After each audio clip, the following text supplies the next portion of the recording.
태양이 빛나는 아침입니다. 오늘도 잠언 묵상을 통해서 하나님을 아는 지식이 충만한 하루가 되시기를 소원합니다.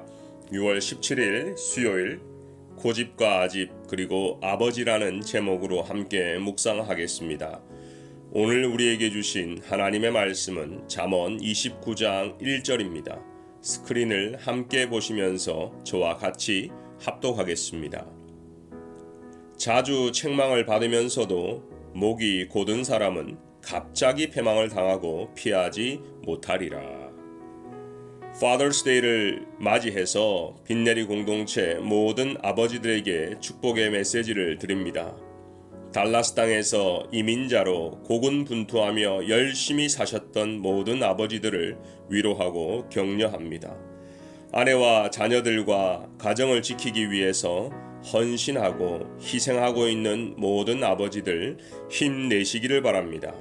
이번 주만큼은 두 어깨에 모든 짐을 내려놓고 하고 싶은 것도 하시고 드시고 싶은 것도 마음껏 드시기를 바랍니다. 무엇보다 하나님과 친밀한 관계 속에서 매일 주님과 동행하시기를 주의 이름으로 축원합니다. 휴먼 다큐 산호라면에서 소개된 재미있는 이야기가 있습니다.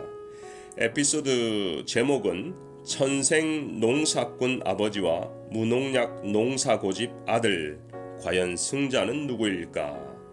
경기도 양주시 한적한 시골 마을, 이 마을엔 아버지를 모시기 위해 귀농을 결심한 이훈길 송혜자 부부가 산다는 나레이션으로 다큐가 시작됩니다. 처음 아들 부부가 아버지가 사는 곳으로 귀농을 결심했을 때에 부모님은 그저 기특하고 고맙기만 했습니다. 매일같이 집에서 키우는 달걀을 건네주며 아침 인사를 대신하는 아들과 불평 한 번 없는 며느리 때문에 너무나 든든했습니다.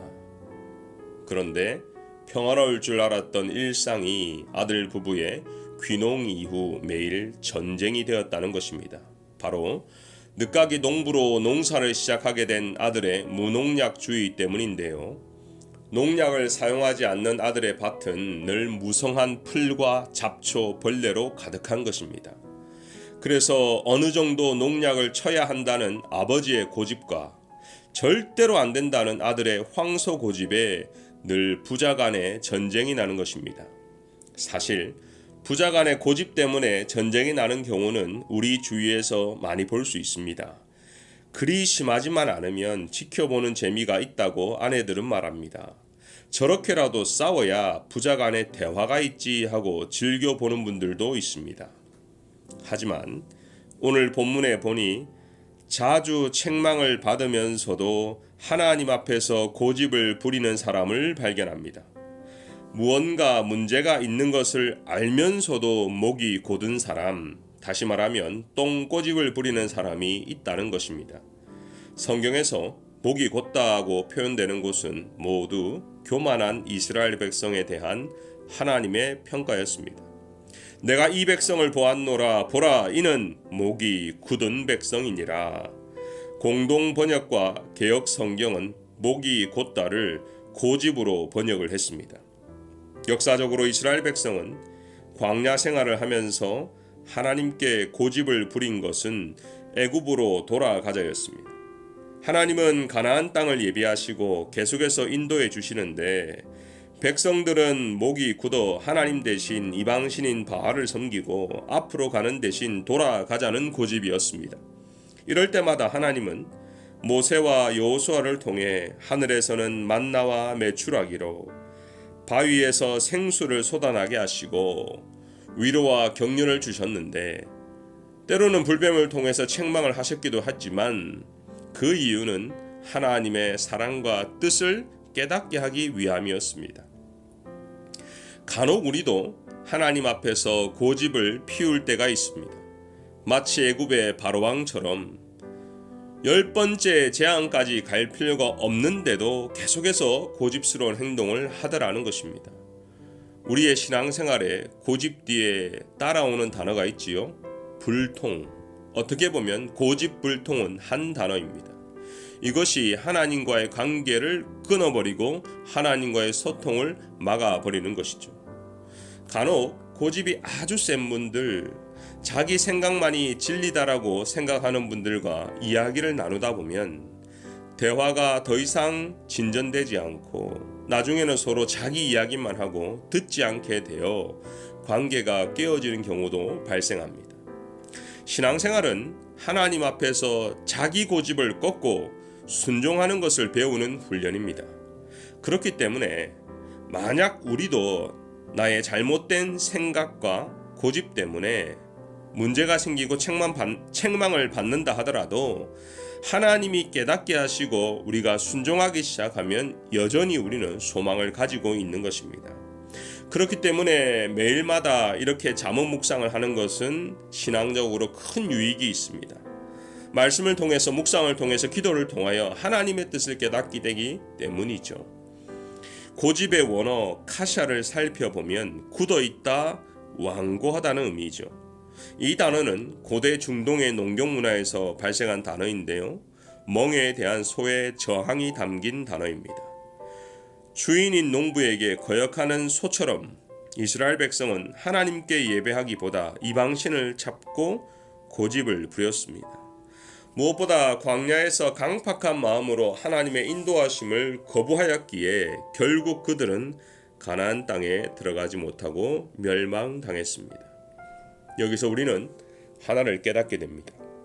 사악한 자의 완고함은, 사악한 자의 고집은 아무도 꺾을 수가 없다는 것입니다. 친절하게 설명을 하고 이해되고 받아들이는 정도를 넘어서서 마치 뜨거운 불을 향해 달려가는 것처럼 보입니다. 힐책을 받아도 계속해서 죄를 짓겠다, 계속해서 고집을 부리겠다는 의지가 담겨 있습니다. 그런데요, 하나님도 이런 고집은 꺾지 않으신다는 거예요. 이사야 48장 4절에 보면 다만 너의 고집과 해개치 아니하는 마음을 따라 진노의 날 곧 하나님의 의로우신 판단이 나타나는 그날에 임할 진노를 너가 쌓는도다. 하나님도 그 고집을 꺾기보다는 그냥 쌓아두고 계신다는 것입니다. 그래서 오늘 본문에 목이 곧은 백성은 그냥 망하는 것이 아니라 갑자기 망하게 된다는 것입니다. 그렇게 피할 수도 없는 것이죠. 요즘 새롭게 나오는 책 중에 지옥이라도 가게 해주라, 지옥이라도 좋다라는 제목들의 책들이 나오고 있습니다. 지옥은 죄인이 가는 곳인데, 하나님께 버림받은 사람이 가는 곳인데 지옥이라도 내 마음대로 살 수 있다면, 내 고집대로 살 수 있다면 가겠다는 시대상을 담고 있습니다. 여기서 우리의 고집을 되돌아볼 필요가 있습니다. 고집을 아주 좋게 표현하면 철학이 되기도 하지만 대부분의 고집은 아집이고 쓸데없는 주장이며 때로는 분쟁을 일으키는 악한 도구가 됩니다. 개인의 고집뿐만 아니라 집단적인 고집이 공동체의 분란과 분쟁을 만들기도 하지요. 저는 목회자로 팬데믹 코로나 사태를 보면서 교회론과 예배관이 재정립되고 있다고 생각합니다. 요즘 성도들의 이야기를 들어보면 주일 아침에 여유롭게 식사를 하고 편안한 목장으로 TV 앞에서 식구들과 모여 앉아 주일 예배를 드린다고 합니다. 처음에는 어색하고 힘들었지만 몇 주간 반복하다 보니 점차 익숙해지고 온라인 예배의 유익도 발견하고 있다고 말씀하셨습니다. 물론 성도들과 함께 드리는 예배의 역동성, 그리고 예배 이후에 함께 식사 교제를 하고 커피를 나누는 그런 모임도 그립지만 예배 후 가족끼리 나눔을 하는 것도 좋다는 것입니다. 또한 주일 예배뿐만 아니라 지금 듣고 있는 잠언 묵상이 만약 현장 새벽 모임이었다면 참여하지 못했을 텐데 온라인으로 하니 매일 참여할 수 있어 좋다고 말씀을 하셨습니다. 물론 장단점이 있을 것입니다. 목회자의 저희 입장도 코로나 사태 이후로 재정립되는 부분들이 있습니다.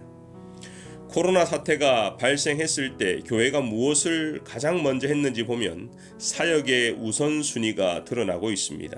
지난 4월에 1937개의 미국 교회를 대상으로 실시한 조사 결과에 의하면 셧다운 발생 이후 교회는 최우선적으로 두 가지만 집중했는데 주일 예배와 성도의 돌봄이었습니다.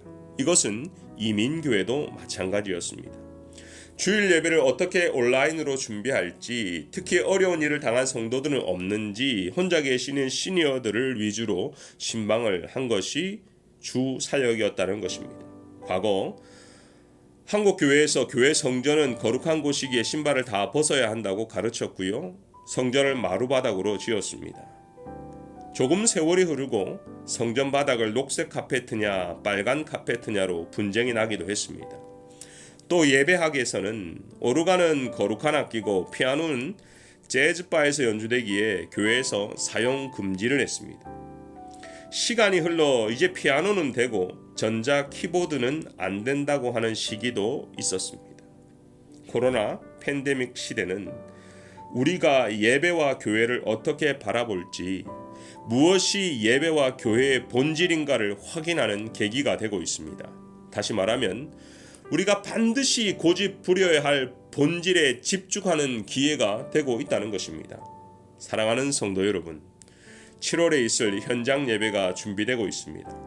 많은 것을 다 할 수는 없을 것입니다. 하지만 교회를 위해서 기도하실 때 본질에 충실한 빈내리 교회가 되도록 기도해 주시기를 부탁드립니다. 그리고 아무리 어려운 때라도 교회가 꼭 해야 하는 본질 사역은 잘 진행될 수 있도록 기도해 주시기를 바랍니다. 기도하겠습니다. 사랑의 하나님, 고집이 가득한 우리 자신을 하나님의 말씀 앞에 비추어 봅니다. 혹 우리가 하나님의 자리에 올라가 있다면 빨리 깨닫고 낮은 자리로 향하게 하시고, 자주 책망을 받으면서도 고집과 아집 속에 있다면 겸손함을 주시고 날마다 주님 닮은 성품으로 새롭게 되기를 소원합니다. 어려운 상황에서도 현장 예배를 준비 중에 있습니다. 당회원을 비롯해서 모든 직분자들에게 지혜와 총명을 주시고 은혜롭고 안전하게 준비되게 하여 주옵소서. 그리고 예배를 사모하는 모든 성도들에게 성령께서 하나 되게 하시고 서로가 서로를 돌보는 아름다운 공동체가 되게 하여 주시옵소서. 예수님의 이름으로 기도하옵나이다. 아멘.